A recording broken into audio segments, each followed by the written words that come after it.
Welcome, moms. It's good to be back with you. It's nice to have you here again on our Friday discussion. So nice. And welcome to our new moms. Today have um, we have Shaylin and Michelle, and we're gonna lose and gain um, Melanie. She's got some internet issues today, so she'll be on and off. Okay. Nice. Paige, it's nice to have you here too. Did you just get off work?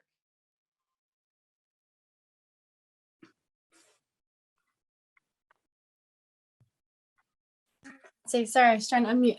I was supposed to work last night, but we've all been kind of sick, so I ended up staying home. They get to have mommy all night and all day. That's nice. So cute. Good morning. And Michelle, I'm sorry you're having issues. Hopefully that works out.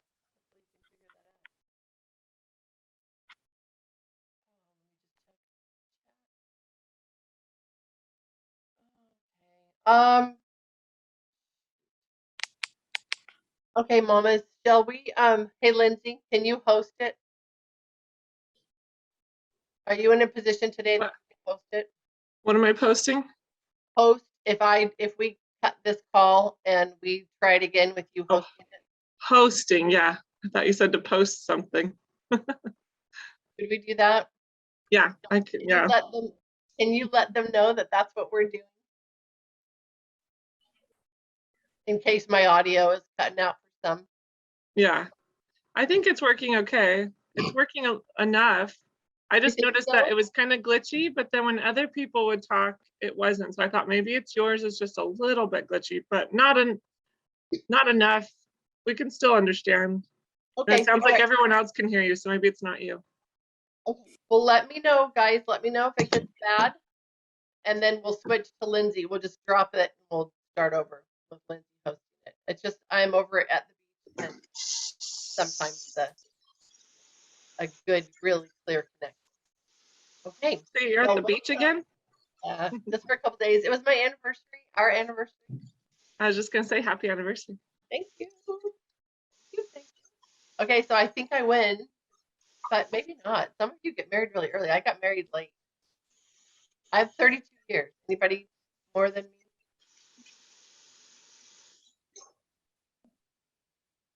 No. Okay, so I win. I don't know what I get. Gold star? I'll be married 24 years tomorrow. Hey, happy early anniversary. You too. Thank you. Okay, so mamas, we're talking music, and we're talking Catch the Vision, and anything else that you're learning about and want to share. So you know how this goes. We kind of start with a theme, and we'll kind of roll into that. But then if something comes up that just is that is motivated by the Spirit, you feel like you need to share it, because that's how our discussion goes. And those are the most beautiful ones that just are directed by the Spirit.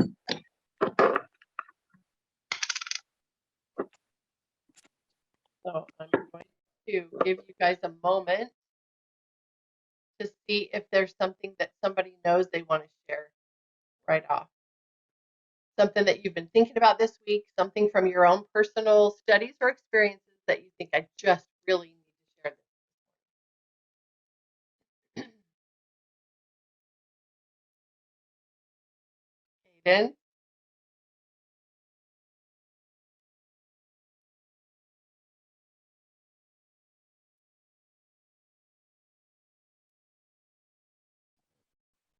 I can share something really quick. It's off topic, but it's just quick. So don't mind my room, I'm painting. So last night I went to my book club that I go to. And anyway, all kinds of books presented, but I got to pick the book that we read this month, and I picked Red Scarf Girl. And it was so great. And I just wanted to share how fun it was to read a book that I was super excited about, and just that had a great message and was so awesome. And everyone else liked it too. So I was like, yay. So that was a great moment of like sharing something from Well Educated Heart, because that's where saw that book. Someone recommended it. So that's all I wanted to share. No, I love that. But look at that, you brought them some heartwarming in the book that you brought to them, and they got to have an experience like that. I love it. That's wonderful. And I didn't hear the book. Red Scarf Girl. I'll type it in the chat. Okay, that's wonderful. I love that. I love when we can influence somebody else, help to open them up a little bit to the well-educated heart. What's the book about? I don't know it. It's about a girl in communist China when they were having the Cultural Revolution, and it's written from her perspective, like a 12 to 14-year-old. It's really good. It's just crazy the stuff she goes through. It's like Diary of Anne Frank, but for a girl in China. So really cool. That's wonderful. Thanks for sharing that with us. It's been really fun this past couple weeks to be sharing the book Freckles with several of you. That was really fun as Lindsay read it and reread it and then recommended it. I think several of us, I reread it and several of you read it, some of you for the first time, and are having a wonderful experience with that. I don't know if anybody wants to share about that, but that book is so tender and has so many wonderful, just wonderful descriptions about, wonderful descriptions about nature and the Limberlost, which is a real place, and all those things that are going on there, but also the character of people. And I love it. Oh, I just love it. It's a great story. So Lindsay Watkins, you just started it. Oh, you'll love it. And Ida, you're familiar with it, right? You've read it. You've read. I just read it, yeah, like last week, I think, maybe 2 you weeks read ago it. now. Yeah. What did you think? Do you have any thoughts about it? Anything you want to share? Yes, I will type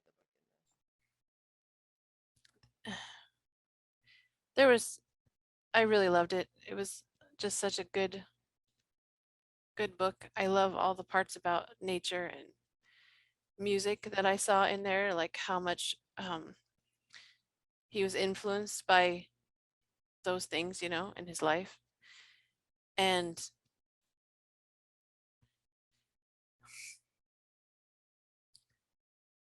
there was just lots of good. It's kind of hard for me, actually, thinking about it, because I feel like Freckles came from a really hard place, and he didn't realize where he came from in the beginning, right, of the story. But he imagined in his mind the worst and the worst possibility. And that was a real hard thing for him to get past, So for me, that was hard, because I think, well, what if you did come from a hard place? What if your ancestors are horrible people, or your parents? Then what? Like in the end of the story, obviously it's just a story, right? But in the end of the story, she's saying, like, all this good in you came from someplace. Like makes like, is what she said. And so then I thought about that, and I thought, well, that's not entirely true. Although, in some cases, right, it is, right? We do get something from where we came from. But it doesn't determine who we are. We can allow it to. We can take the good, but we can also say, like the bad, I don't have to take that with me. So that, it was hard for me because of my kids, and they came from a hard place. And so for them, sometimes they've said to me, well, my dad was this way, or my mom was this way, so I'm just going to be this way too. That's how it works, Wasn't expecting to. Woo. Okay, lots of emotions. Sorry, guys.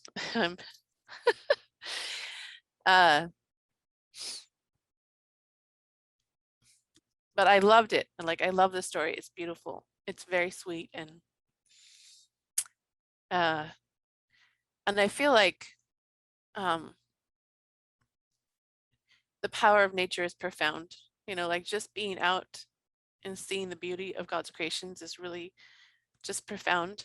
and even like I loved in the story about the girl, the Limberlost too. I read that right after, and just seeing the butterflies, you know, and like seeing how they come out of their little cocoons. And like if you've ever seen the cocoon of a how come I can't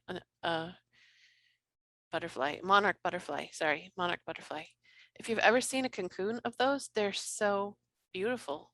They look like they have crystals in them or little gems, and they're just so amazing to look at, just the beauty of it, you know. And and those things are so amazing when you actually look, you know, take the time to sit and like think, oh wow, look at this. This is so interesting, something I've never seen before, you know. So I loved all of that, and I feel like those things warmed his heart over time too, you know, like I really feel like they influenced him. And as I can't remember the girl's name right now, the angel, you know, as she brought music back into his life by encouraging him to sing, that helped him too, you know. So anyways, those are some thoughts I had about the story, and it's just beautiful and I really do love it. But there was some things that made me think like, okay, well, now what, you know. I don't know, I don't mean to be a No, negative. shouldn't things stir our hearts, right? That's what, you know, when Marlene saw my little, you know, the happy face, the heart, and the sunflower, she asked me if I would consider changing warms your heart, stirs your heart. Because some things can bring up some of the negative, some of the sad, but those things still affect your heart, and then we learn from it. We find lessons and applications.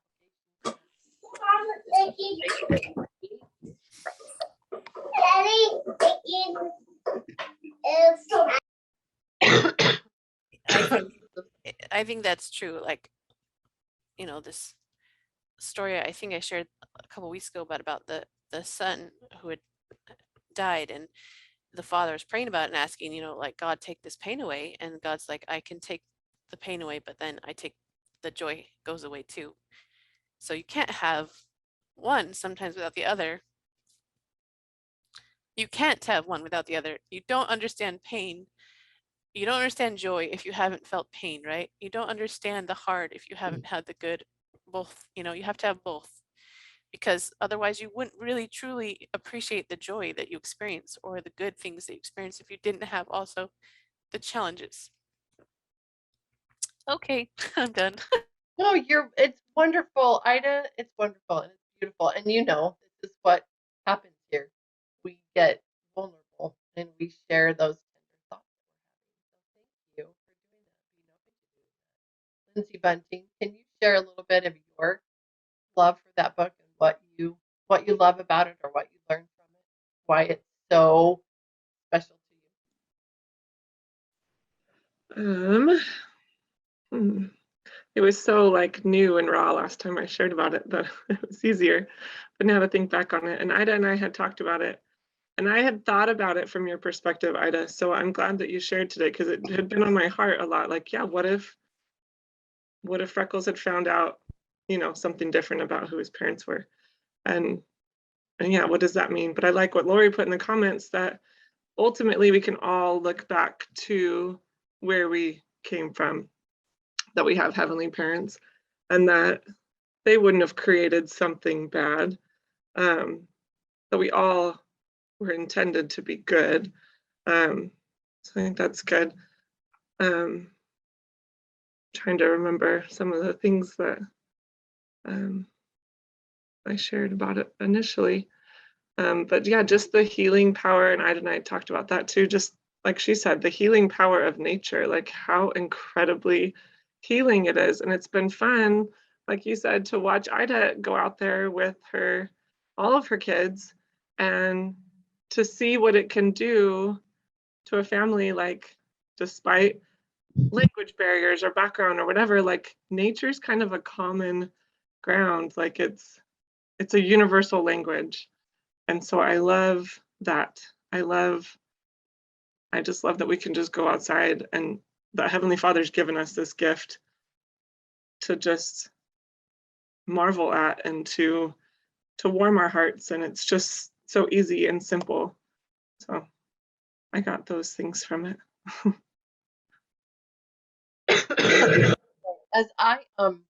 As I reread it, it was so much fun to go through all those descriptions again of the Limberlost, the scary things. You know, that writing is so descriptive. And I remember the first time that I read, I looked up some of these birds and different things that it was describing to hear what were these sounds that he was hearing that were so scary.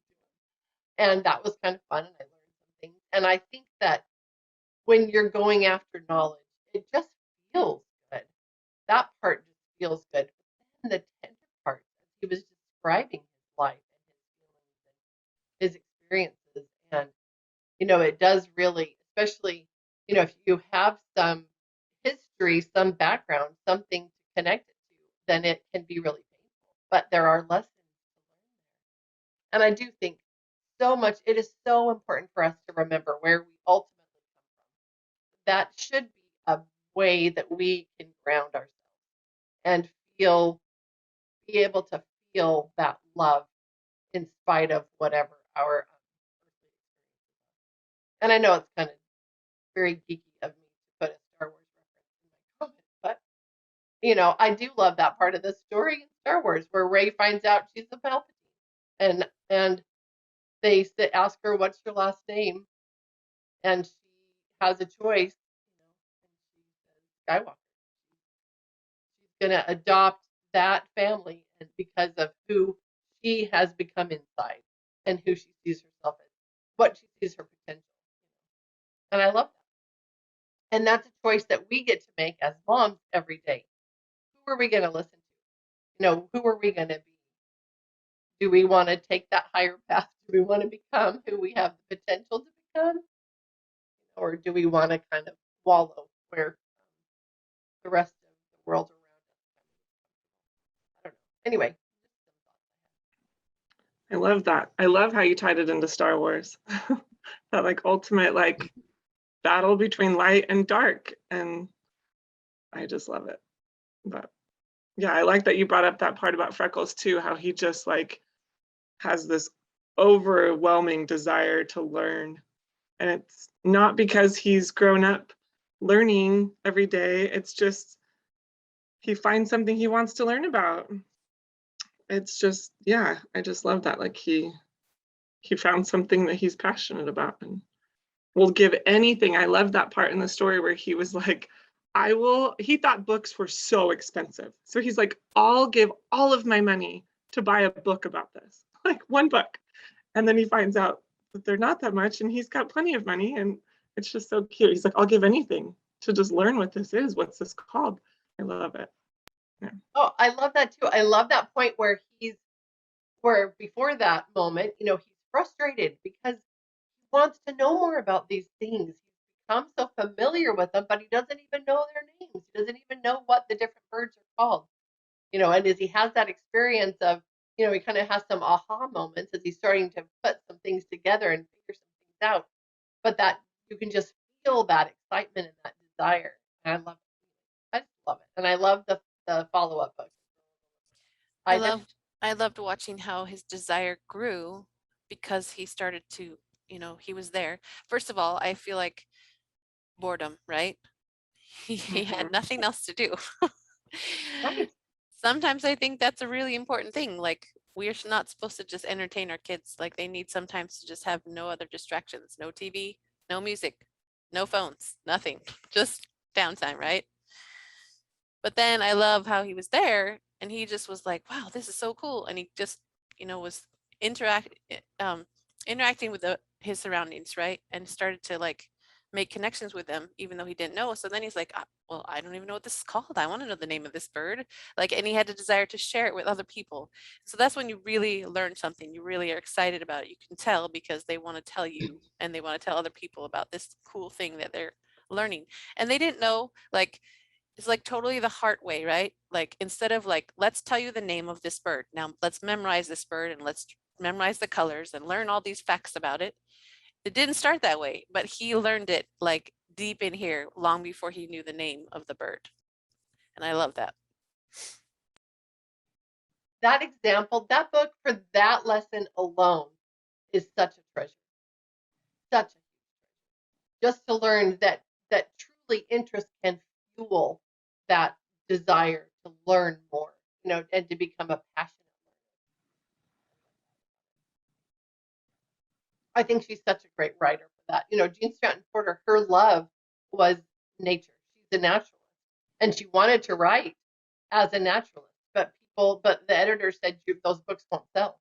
People don't want to read that, and so she had to make a story to sell the naturalist part of her book. And I love that because that comes through. That love of nature. She created a beautiful story to be able to present and say, look, I love this. I want to share this with whoever will read this, and take that. And that was kind of fun to learn that about her.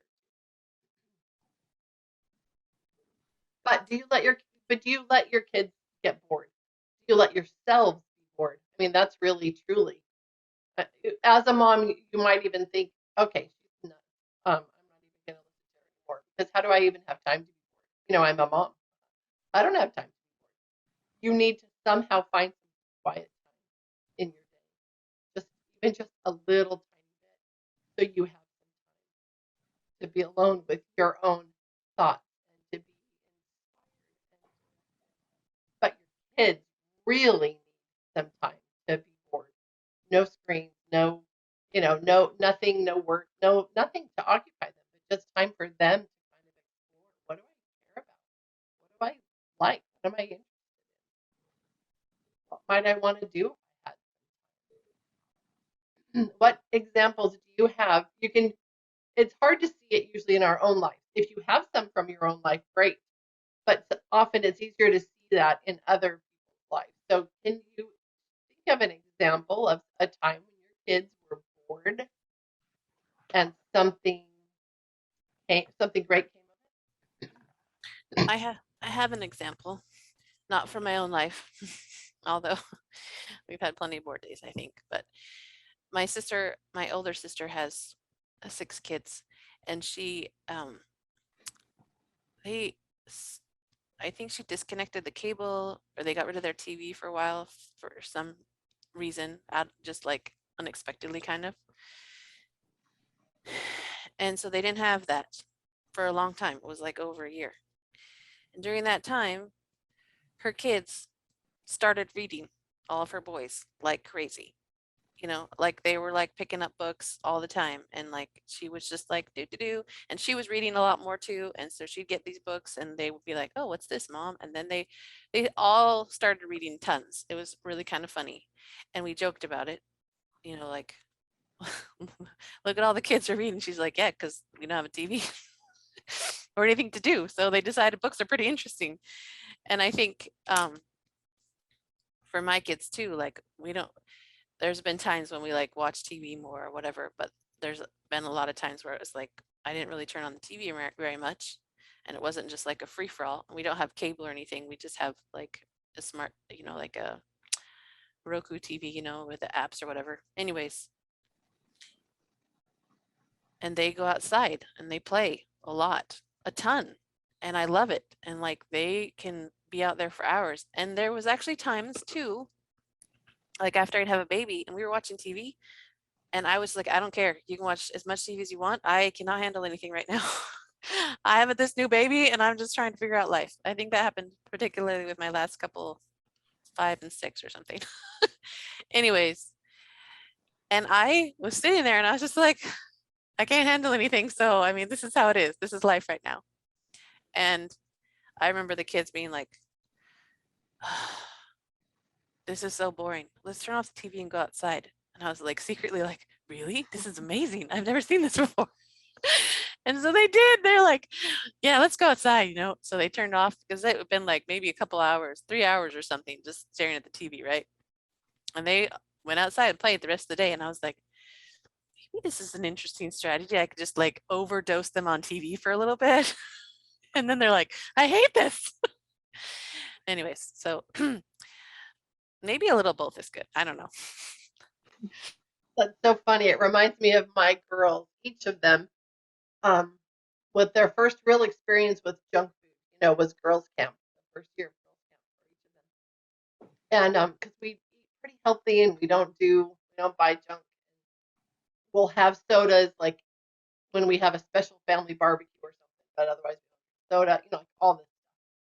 And so girls' camp, when all their friends were buying junk food to take up to camp, packing their bags with it. Cool. I thought, they can do that. That's fine. It's girls' camp. They won't do it at home, but it'll be fine. Well, they did it, and they took a bunch of stuff up with them, and it only took them like 2 days before they were like, "Oh my gosh, this is awful. I feel horrible." They gave all their junk food away to their friends, and are hitting up Carl Bunting in the kitchen for something decent they can get to eat. But anyway, but it's funny. You can either become overloaded on something and decide that you want the other, or like I had one who would have watched screens 24/7. It's just kind of his personality. And but he would become kind of yucky if he watched too much, if he was in front of a screen too much. I noticed that difference. You really could see it. And it would probably be one of those times, you kind of have ebbs and flows in your life and you're a little busy, maybe let them watch screens more than you would. At least I had that time period with him. And I learned that it was bad for him. It was just not good for his little person to be on screen. And he needed that outside time. And I think it's such a beautiful thing to get your kids outside, to get you outside. Do you notice the difference with you? I mean, I really notice it with my kids. I noticed it. And I think I told you in the beginning, I would get them out and make them stay outside. Even lock the door, like, no, you've got to be out for like 3 hours, find something to do. And that would give them the opportunity to be bored and to be creative and learn some new things to do. But do you experience that with yourself? If you make yourself get outside and get into nature, do you kind of have a transition time? Are you learning now to appreciate it when you first get out there? What are your experiences for yourself with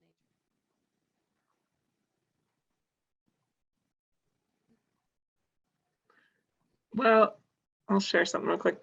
When I first started homeschooling, I followed the principles of TJ Ed, Thomas Jefferson Education, and two of them are, what was the one I was just going to say? It was you, not them. So you're focused on yourself, and there's structured time, not content. So you don't have anything like planned. So that's how I interpreted that. Like, I don't have anything planned for school, just from like this time to this time we're learning, but it's going to look however you want. So it really just was planned boredom time. Hold on. So I would just say, okay, yeah, you can't be on screens.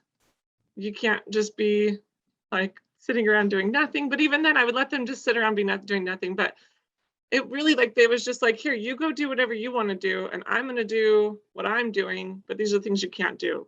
And so that's just kind of how we've always done our day, is that you have to be bored and you have to think of something to do. And that has led to so many amazing things. And that's how my kids have learned. And so I don't even know how to, like, specific examples. I don't know, this week, Wednesday, because I feel like it's changed too over time. Like, there's been periods where like screens are just more allowed, or they just get on and I'm worried about what I'm doing. And so they're on screens. So I've been trying to get back to it again this year. Like, okay, no more TV, and I'll unplug the Fire Stick. Like I always say, like, just, it's not even an option. You don't even know how to turn it on. And it's fun to see the things I do. So this week they were so bored and they were complaining about being bored. They couldn't figure out what to do. And I was just rearranging things around the house and beautifying my room. And I had this box of teacups that I wanted to put somewhere. So I had this cabinet I moved from my room out to the office, and I put the teacups in there. And suddenly they wanted to do a tea party. So I was like, great, because in the past, it's always been like my idea to do a tea party, and they just go along with it. And it's usually fun, but it's not their idea. So this time it was their idea. I was still busy cleaning up things, and they set the table, did the tea party. It was great. So I don't know. I feel like that's just how we've always done things, is it's just like planned board time all the time. I love it. You're still muted, Laura. There we Sorry, go. I was talking to Stephen. Okay. No, thank you. I'm so happy that you shared that. I love that that just came about naturally because you were setting that up and putting that out there. Also, I think having things be out there as options. Okay, other mamas, what have you seen with your kids or you? And it could nature or any of the things that you're doing. How have you watched them follow you? Lindsay, what? Well, for me, it's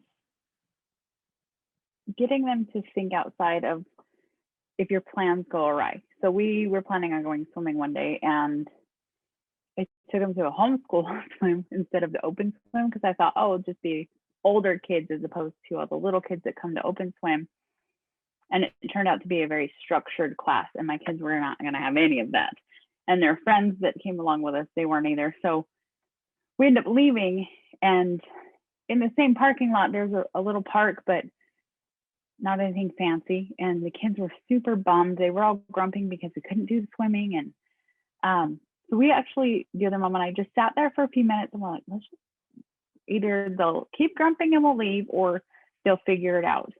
And the swimming was only an hour long, so we weren't anticipating being there forever. And then the kids just end up finding things to do.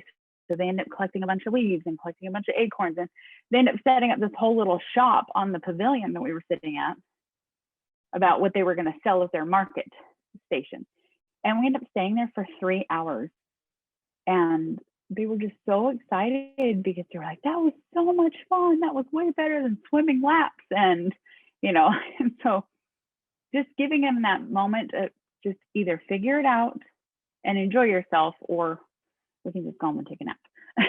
So just letting them figure it out, just giving that moment to transition from what they had expected to something new. And then like Lindsay was saying with the teacups, just putting stuff out, not necessarily like this is what we're doing, just putting it out for them to see whether they do something with it or not. That can kind of spark different kind of learning for them as well. So I think for me, it's just making sure I'm putting stuff out that maybe I want them to gravitate towards, but not necessarily pushing them to it. Just see what they do. That's been fun. I love that. And that's such a good example. That park example. I love it. And I remember, I just remember so many things like that. You just let them go, and they start using their own imagination. Lindsay shared over here in the comments. Her kids choose to read, climb the tree, draw, play together, create obstacle courses, invent games, do crafts, bake, come up with science experiments, think of business ideas, plan parties, organize their spaces. Those are all amazing, wonderful things that they're doing. I love that. When you just let them go and let them do that. Don't require, I'm trying to remember, there's that quote by Plato that talks about, does anybody remember what I'm talking about? It's in the beginning of the mathematics book, the Mother's Learning Library. And it talks about like letting them find their own genius. And it's really by letting them go, not forcing them to do things. And then you find out who they are supposed to be. They find out who they're supposed to be. How do you know if you're the great artist or musician or scientist or, whatever, if you don't get to kind of experiment with the things that you love? How do you know what you love if you don't allow yourself some time to just kind of explore and tinker around with some different things? How would you find that out? Like you as a mom, do you ever wonder, or do you already know? Some of you already know. Some of you have already found some of what your passion is, something that you love to do that just fills your heart with joy, And I think that's so cool. And I want to find mine. I want to know, what else do I love? What else do I want to spend time doing? So I like to try new things. I like to go and learn about new things. And some of them I'm fascinated. I just think they're so cool. And the more I learn about it, the more I realize that is so cool. And I would never in a million years want to do that. Like that doesn't fit my personality. But it's so cool. And I'm so happy I learned more about it because now I don't have to think, oh, I can do that. My life isn't fulfilled because I don't, fire glass. Now I've learned about it and I think it's amazing, absolutely incredible, but I like finding out. So what have you found out about or whatever? Yeah, 'cause I think that's key. I think for me, I'm always homeschool minded, but that's not what we're talking about here. We're talking about us as mothers, and we have to do exactly what we're having our kids do, like be bored, like you said, and find those things we like to do. And sometimes I've noticed that I have a daughter who just likes she gets interested in whatever I'm interested in, which is kind of fun. So if I'm organizing my house all the time, because that's something I'm passionate about, then I find that that's all she does all day. She'll just start organizing her room until there's nothing left organized. So I've thought I need to expand what I'm interested in, my passions, and pursue new things and try new things, because she's just going to see, oh, mom just organizes all day, every day. Not, I got to give her more ideas. So like we went hiking yesterday. Let's see if we like to hike. So just the two of us went hiking and it was fun. And we just explored and tried it out, and we'll probably go back again and take the other kids. But I think we need to, yeah, like you said, like try new things, because our kids are watching that too. And even if it's not about our kids, we just need to like see what it is we like to do and learn, and you learn things through that. So even if you try something and you hate it, you read a book and you're halfway through and you hate it, you learned something. I don't know. Well, I and heard a you're a quote more this interesting morning. person and you have things to share with other people. And Lindsay Watkins. I heard a quote this morning and it said, be a student of your child. And I thought, that's interesting, because let them teach you what they're learning about as well. Because then that really solidifies it in their mind and in their heart that, hey, I can teach so-and-so. Now, what happens if I taught mom this? But what if I taught my friends this? And then it builds on their passion for them as well. This Halloween season, my 8-year-old had quite a few nightmares because of Halloween this year. Sometimes they go through those phases. And so this year they had asked, instead of going trick-or-treating, if we could have a party with friends instead. And I was not in the mood to plan it. I was not in the mood to do any of it. And I said, you know what, if you guys put in the effort and you plan it, you invite the people, you do everything, then I will go ahead and let you have it. And I'll just be your financial backer. But they spent 3 weeks on it. They handmade all of their invitations. I took them around to deliver them, but they made homemade piñatas because they wanted those. And I was like, I'm not going to buy piñatas, but you can make them. Here's how. So they ended up doing that. They made the games that they wanted to do. It was so much fun. And the kids had so much fun. And I didn't have to put in anything. In fact, we just said we will buy the pizza. They even went as far as making a little Caesar's picture for my husband to put on his shirt and on his car. So when he drove home, he could be the pizza delivery guy. And he was such a good sport. He did, just on our street, but he did it. And they were over the moon because it just went according to their plan. And it would have been a lot different had I planned the whole thing and been like, okay, this is what we're doing. It wouldn't have been as memorable for them. And so it was just fun to watch them take the reins on that and just go with it. So. And you would never have known that they could have done all of that if you hadn't, just been tired enough to let them go and not get in the way of that. I love that. Yes, Amazing Mom Award goes to Lindsay Watkins. Good job. I think that's so cool. I wonder how many more things they would do if we just let them alone. Stop over planning. They say that is so key for little kids when they go outside. Leave them alone. Let them have their imagination. Let them just go. organize all their play, right?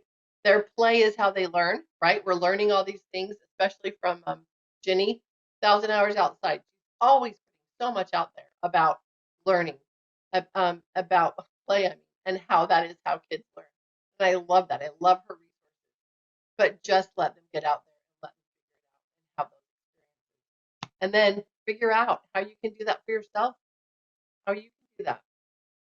Hey, other moms want to share things that they're learning, things they're doing. And also, Cadence, when you have a moment, we really want you to come tell us what you're doing. Because we're curious. You're always so productive.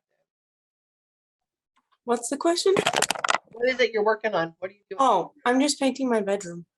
Oh yeah, painting my bedroom. Well, okay, I got almost the whole room done, and then there's been like 3 weeks where I haven't painted this one section. It's driving me crazy because it doesn't match.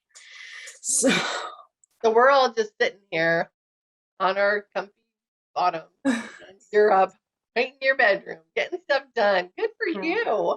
Way to go. I'm really excited about the color. It's like this cream color because I had an orange underneath from whoever lived here before, and I just didn't love it.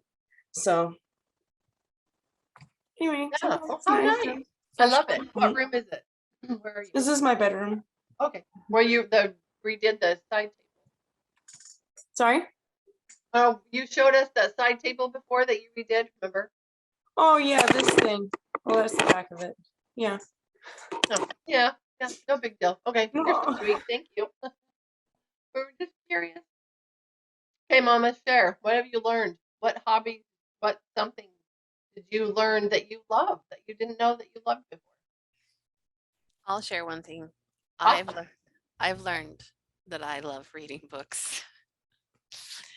When I was a kid, I hated reading. My sister would always like read all the time, and she would leave the light on, and we shared a bedroom, and I was like, I want to go to sleep. Will you please stop reading and turn off the light? You know, it was ridiculous. And I would never sit still long enough to actually read a book. Although I did read some, but very like, and when I was reading, I really enjoyed it. But then I just would not pick up books. But just in the last probably couple years, I've just gotten more back into reading books, and I love. I started by reading books to my kids all the time at night, and they'd go to bed, and I would sit there and I'd read a story to them of something or other. And so I read a lot of like books that would be more for their age level, or maybe a little bit above or whatever. But I had so much fun doing that. And I get into the story and I'm like, they're probably asleep by now. It's been an hour, but I'm just going to keep reading one more page. But now I've really started to pick up books and just read for myself. And I've seen my kids doing that too a lot. And so I think there's there's really something to that. Like what Lindsay was saying, like as they see you doing things, they are like, oh, maybe there's something to that. I want to check that out too. And in varying degrees, you know, like, and it's not like they'll sit down and just read a whole big book, but a lot of times they'll just pick up books and start reading a few pages. Anyways, speaking of books, actually, if you guys have never heard of this book, it's called Christy by Catherine Marshall. Okay, it looks like a romance novel, but it's not. It's about this woman who went into the mountains to teach school into the Appalachian Smoky Mountains. Sorry. Yes. And it's pretty amazing and very heartwarming. There's been a lot of stuff about nature and music in there that I've been highlighting. Like, look at this. This is so great. Anyways, excellent, excellent book. That's all. Wonderful. We always love those recommendations. Love it. That's a good example. I'd love to hear that. You weren't a reader and now you love it. Hey, anybody else? Things that they've learned that they found that they like to do? I'll share. Awesome. Great. Thanks. When my youngest was born, I was bored just sitting there nursing for hours on end. So I grabbed my Kindle and just started doing a deep dive into photography that I had had this interest in the back of my mind for years and just never really learned about. And that year I watched like 60 webinars and started learning from like 40 different online teachers and just had lots of emails coming in and just was doing a deep dive and just started to learn to love it. And appreciated, how I can capture these memories with my kids better. And it started to teach me to, slow down and notice the moments more, the sweet, precious moments that I want to remember, and what is it about this moment that I am enjoying. And it just helped me to appreciate. And I feel like over time, she's 5 now, so I've kind of lost some of that luster. And through diving into the Well-Educated Heart lately, I've been thinking, this is going to help me to slow down again and to start to see those moments better again and help me enjoy photography again. So that's been interesting for me. I love that. That's great. That's really good. And yeah, all these things that we learn through the Well-Educated Heart, as we learn this pattern of learning, it warms our hearts. It really does, and it changes us. It opens us up to being more aware of so many growth opportunities and experiences. I love that. Anybody else want to share something they've learned about themselves? Or somewhere where you've been a little bit more brave and tried something new or different? I'll share. Awesome. So this last month I've been eliminating foods from my diet for medical reasons to try to figure out some things. And cooking has never ever been something that I've been really passionate about or that I've enjoyed. I'd cook from scratch, but never anything fancy. I don't bake or anything like that. But in eliminating stuff, I pretty much haven't been able to eat anything from this packaged this entire month. And so I've been looking up a lot of recipes, a lot of ingredients. And Halloween is big for my kids. And we had a lot of traditions, like we'd always have caramel apples that we'd buy. And we always had donuts and different things. And this year I had to figure out how to make caramel. I've never made caramel. And I had to figure out how to do it without specific ingredients. And I had to figure out how to make donuts the same way. And just in this process, my kids were like, whoa, we can make caramel? Like, that's something we can do with stuff in our house? We can make our own donuts? We don't have to go to the store for those? And in a lot of ways, it's been a lot of work.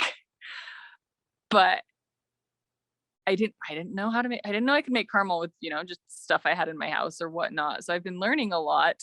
I don't know that I'd say I enjoy cooking per se at the moment still, but I'm learning a lot and I enjoy learning, and my kids are really excited about all the things that they see happening, which, I take joy from. So even in, not the funnest situation, it's not something I planned and was like, ooh, this will be so much fun. There's still a lot of cool things to be learned and different things that we can take from that can bring joy. I love it. I love that it was something completely new and different. Also something that was sort of forced.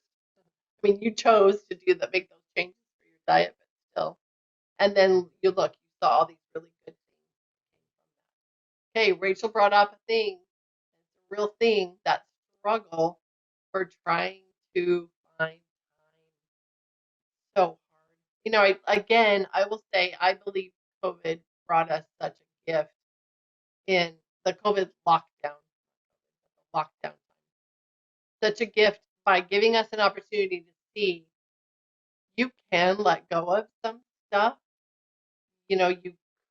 There are, at least for me, there were all kinds of opportunities to let go of stuff that I had put into my schedule and requirements that I had made of myself or my family.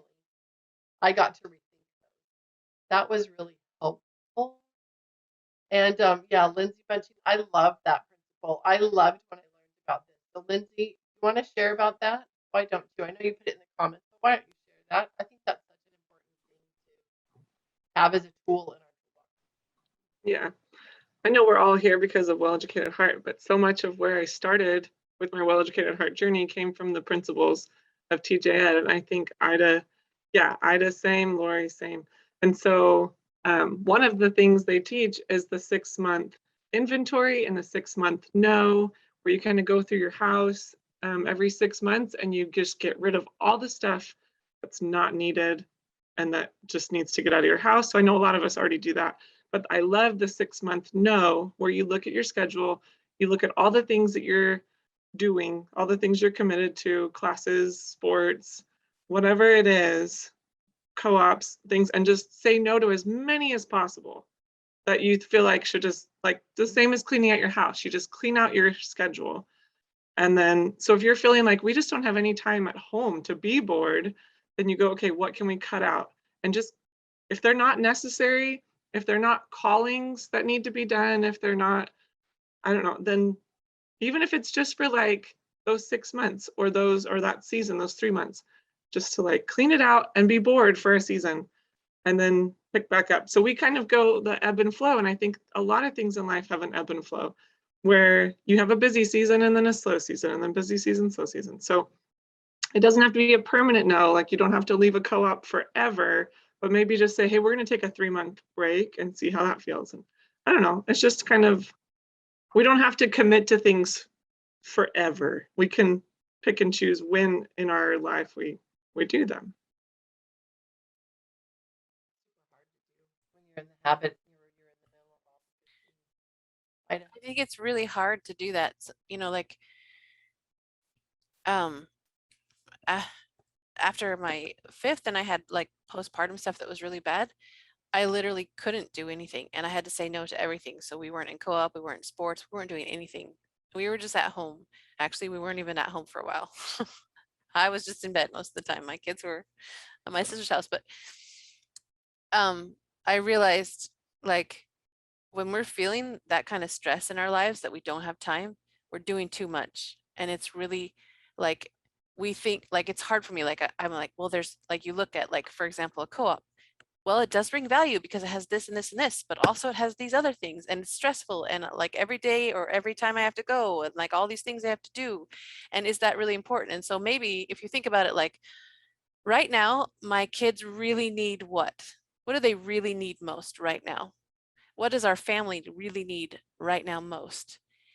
Do they need these other things? Yeah, those are good, but are they essential? Like if you think about it in that way, like my kids need to know that I love them, or our family needs to bond together better than we are, whatever it is, that you just say, well, this is great, but it's not something is essential right now. So I'm just gonna, sorry, co-op, you're not important today. Maybe in a couple months, but right now we have to focus on this one thing, or maybe 2 things, or whatever the case it may be. But if you think about it in that way, like, is this essential or is it just something that's good, but it's not the best, you know, like the good, better, and best kind of idea. And if you think about that with each commitment that you make, you can a lot of times, I think, weed out some of the ones that are like, yeah, it's good, but it's not the best thing we can be doing with our time right now. And trust me, I'm not an expert at that. It took some crazy for me to get to a place where I'm like, okay, nope. So.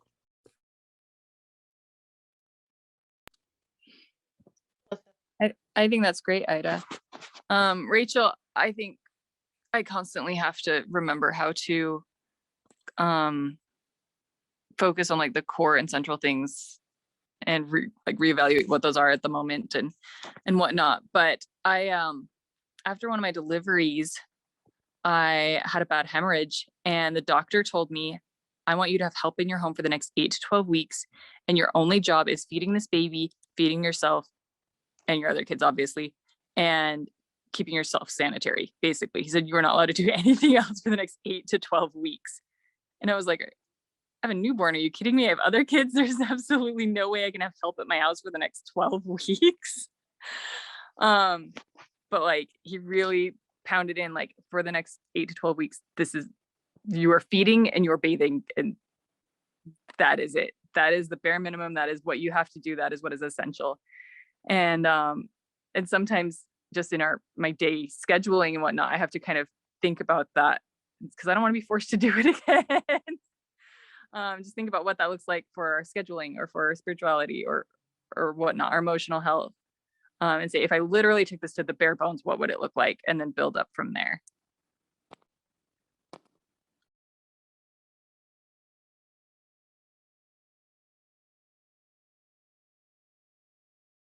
Yeah, Rachel, don't go away at all feeling.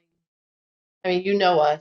Don't go away feeling overwhelmed. I mean, that for me, the exact advice that you're getting and that I would give to you would sometimes overwhelm me. You know, I would think, great, yes, I know the answer.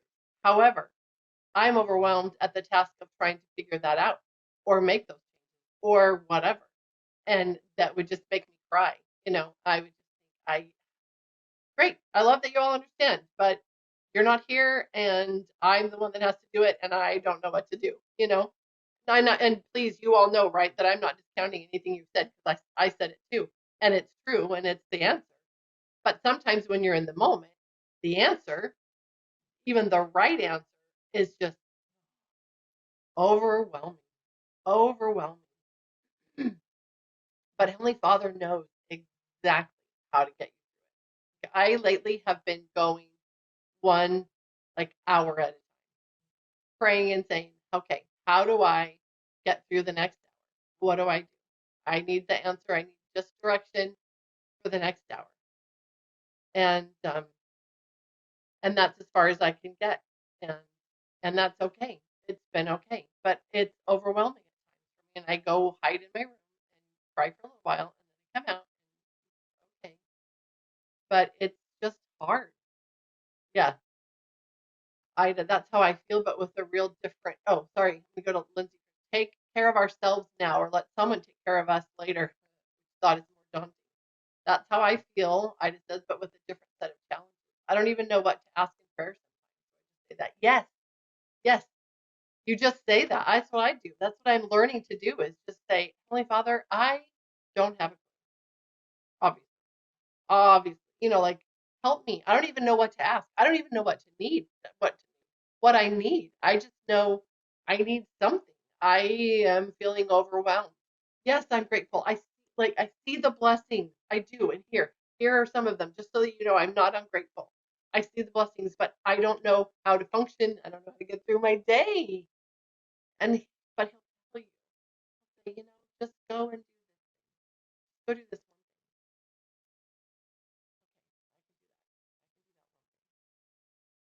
I can do that. I can do the one thing. And he'll direct you through it one thing at a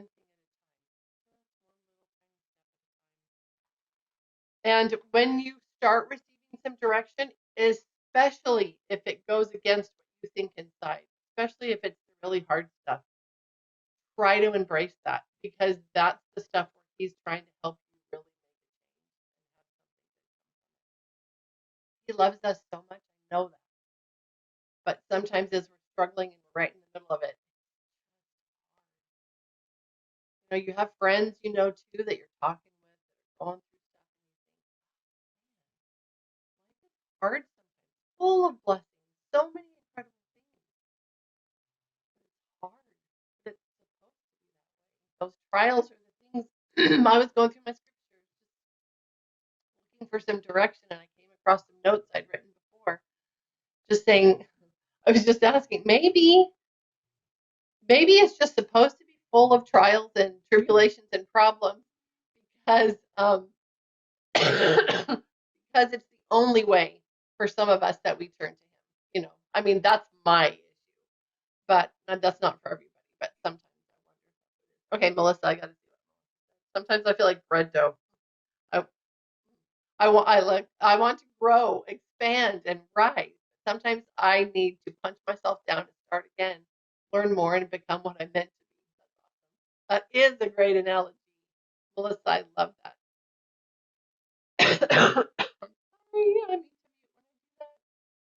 Ladies, I hope there have been some little gems here. I hope you feel at least loved and supported. You know, that's what we come here for. We come here to share what we're learning. We come here to get some new ideas to be filled. Does anybody feel like they have something that they want to share, that they need to share. I always want to do that and make sure that if you have that feeling, it's kind of like if you're in a testimony meeting and you know you're supposed to get up, and the time's slipping away and you think, oh shoot, I missed it. You didn't miss it. We leave time for that.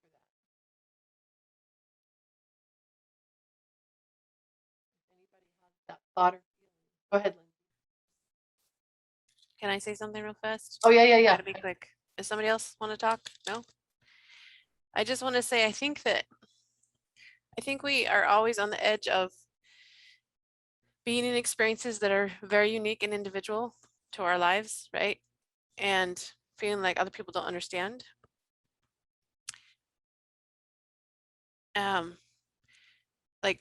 Like I could talk to other people about what I'm going through, but it's really hard for them to even imagine what it's like.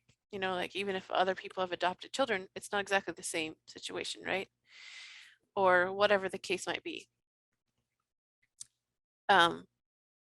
So I think we're on this, we can think, well, nobody understands how I feel, but that's not entirely true, because Heavenly Father obviously understands, the Savior understands the experiences that we're going through, but also other people understand what heart is, right? They understand what a challenge is. And so even if they don't have the same heart as you, they can empathize with what you're going through, right? But ultimately, I think we're given these experiences that are unique and challenging for us because we have to learn how to ask Heavenly Father to help, for his help. And I think in that place where you're like, I don't know what to do. I don't even know what to ask right now. That's when we have to lean on Heavenly Father. Like, I don't even, like, sometimes things that I'm dealing with, I don't even know what to ask somebody else for help with. Like, I don't even know like what to say is the problem exactly, because there's so many all at once, or just like I can't even narrow it down to one thing, right? But if I am learning better how to rely on Heavenly Father and ask for his help, like he wants us to serve and help one another, right? And we can give advice and we can strengthen and be supportive and just be there, but also we have to ask for his help. And so there's this balance between those two things, I think, recognizing that there are other people that can help us and support us, but ultimately the challenges that we're given in this life are to refine us and help us to learn to rely on him more. And sometimes that means like we have to just be like, I don't know, like saying, I don't even know what to ask Heavenly Father. I'm just having a really hard time and things are rough. And what do I do next? Like what do I do next, right? Like right now, like in the next 5 minutes, because that's about all I can handle right now. And so I think that that's key, right? Like refining is, I don't know who I was talking to this about, but refining is like, it talks about you went into the fire, but the refiner doesn't allow you to get burned, right? You're going into the fire to purify the metal, but the metal isn't getting actually burned or ruined or destroyed. It's being refined to get out the impurities, but just the right amount so that you're feeling change, right? You're feeling that punching down of the dough, but it's not ruining the bread. It's not ruining the dough. It's helping it, right? And so I think that's, I don't know. I don't know if that was helpful. I just felt like I had to share that. Maybe it's for my own benefit so I can get it out of my system and remind myself. So that's, yeah.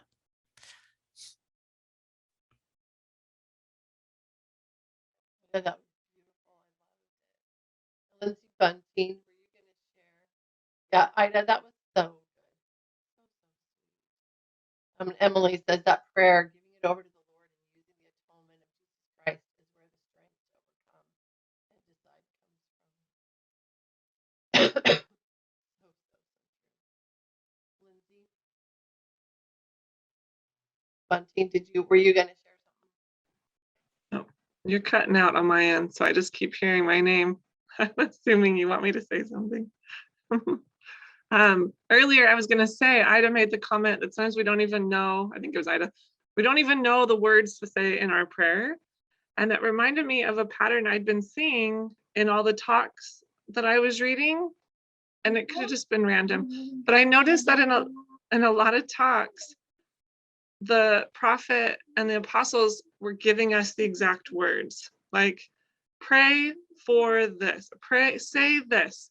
They were telling us the exact words to say in our prayers. And I just found that so interesting that like, we don't have to come up with the words.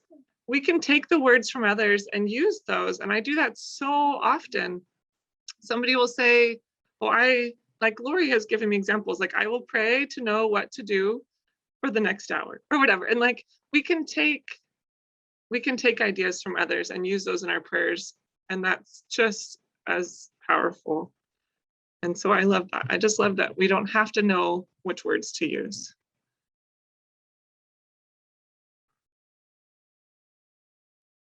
Okay, thank you. I love that, Lindsay. That's powerful. There are moments where we just can't even get that. So it's helpful to know, just to have some words. Okay, we are going to give this all over to Linnell so she can do our little summary for today. Linnell, thank you so much for always doing this. We sure love and appreciate you and this great gift that you have. Thanks, Lori. I appreciate the opportunity. We've talked a lot about struggles today, about hard things that we go through.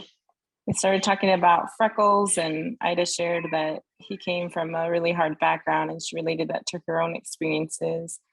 And that kind of shifted to being bored and how it's a good thing to be bored, that we should allow our kids opportunities to be bored because that boredom then allows them to find something that they're interested in. And then that moved over to, well, what can we do? How can we find things that we're interested in? How can we develop our own interests? And sometimes it's not fun. Sometimes the newness is intimidating, like Melissa's cooking experience, but it's good because it allows our children to see us learning as well, and we get to develop ourselves.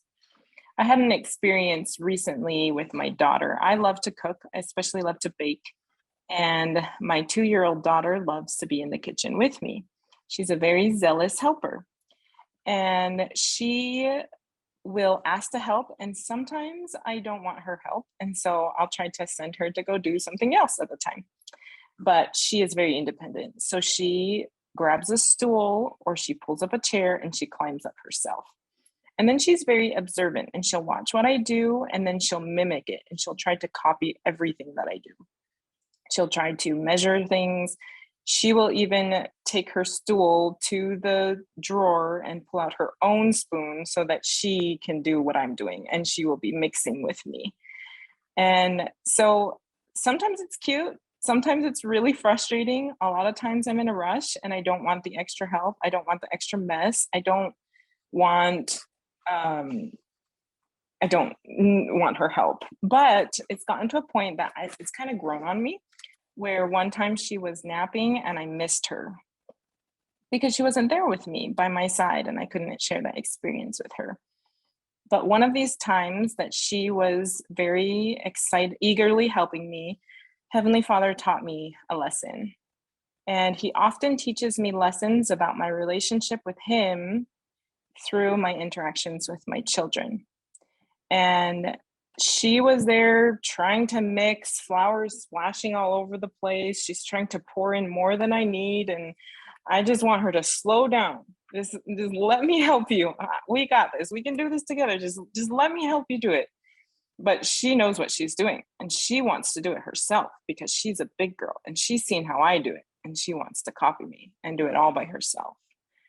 And in that moment, Heavenly Father taught me, isn't this how you are with me sometimes? I've got this. I know how to do this. I can help you make a delicious bread.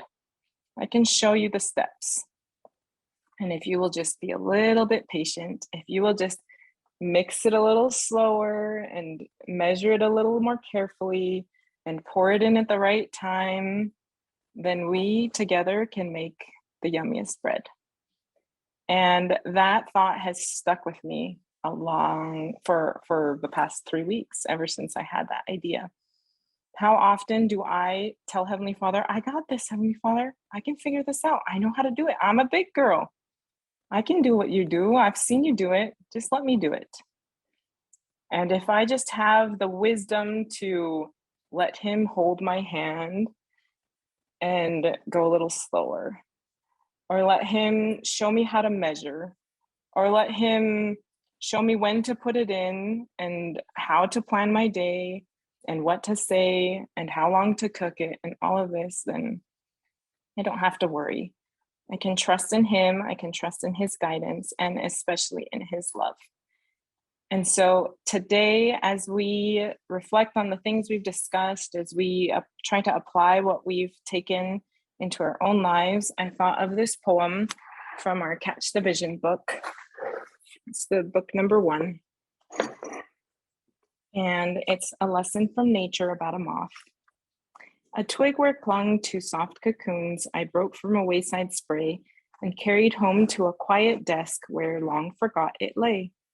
One morn I chanced to lift the lid, and lo, as light as air, a moth flew up on downy wings and settled above my chair. A dainty, beautiful thing it was, orange and silvery gray, and I marveled how from the withered bough such fairy stole away. Had the other flown, I turned to see, and found it striving still to free itself from the swathing floss and rove the air at will. Poor little prisoned waif, I said, you shall not struggle more. And I tenderly cut the threads and watched to see it soar. Alas, a feeble chrysalis, it dropped from its silken bed. My help had been the direst harm. The pretty moth was dead. I should have left it there to gain the strength that struggle brings. 'Tis the stress and strain with moth or man that free the folded wings.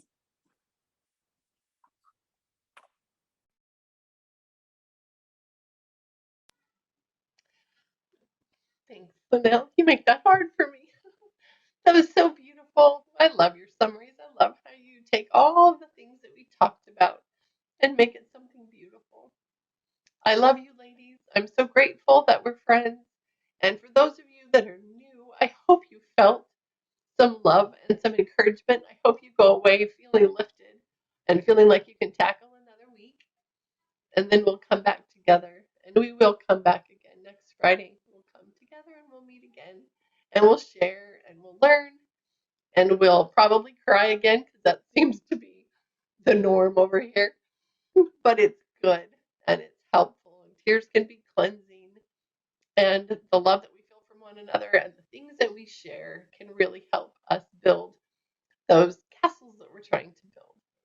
I hope you feel my love for you and the love of these other women and this support. And I wish you an amazing and wonderful week. And no, I will leave this up so that if some of you want to continue to talk, you're welcome to do that. Thank you so much for being here.